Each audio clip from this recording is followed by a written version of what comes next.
Teachers, I hope you had a good first day back, and I hope that you have fun welcoming the kiddos back today. Satellite and radar will show you a front to our north. That is going to bring us the rain chance later today, but as we wait for it, it is a comfortable morning out there, a little on the cool side in some spots. We have a lot of 50s out there, 54 in Bartow, 56 in Riverview. We're at 55 in Lakeland, 57 in Wesley Chapel, 52 in Brooksville, 66 in Tampa, 67 here in St. Pete, 64 in Sarasota. That Gulf temperature still in the 60s. Remember when we had that really warm stretch of weather in the Gulf? Made it into the 70s. It'll eventually go back there, but it is a little cool just in case you did have beach plans today. Let's talk about the timing of the rain. We'll stay dry for the entirety of your morning drive and through your lunch hour. It's going to be after 4 o'clock when this front moves in.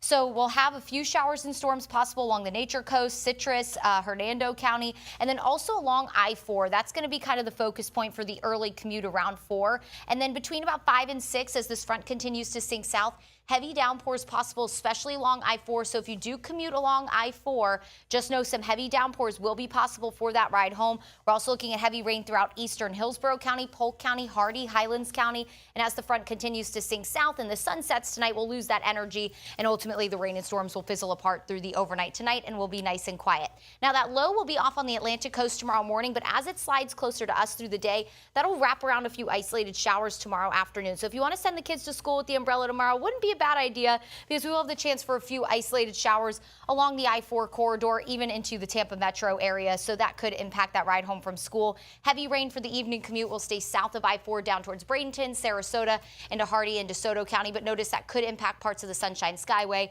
and I-75 for the evening commute tomorrow, which is obviously a very heavily traveled area. Thursday does look mostly dry. That's the good news. Temperature-wise, still plenty warm. Highs in the low 80s closer to the coast today. Mid to upper 80s inland. The humidity is going to be a little higher today, so mid to upper 80s is going to feel a little steamy. High temperatures the next few days, even with that front, will stay in the low 80s Wednesday, but then very warm back half of the week. Mid to upper 80s. Can you spot our next cold front?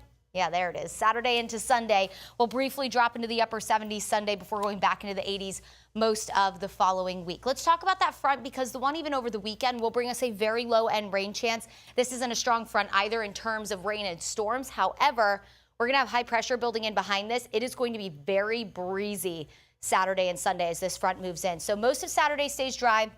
This still look just before 6 o'clock. A few showers possible. Sunday does look dry, but again, breezy and a little cooler on Sunday, and then into next week we're nice and warm. And with the wind picking up, now that I'm going to the marine forecast, more than likely the boating conditions this weekend won't be ideal, but we'll be keeping an eye on it for you. Light chop on the bay, seas 1 to 2 feet.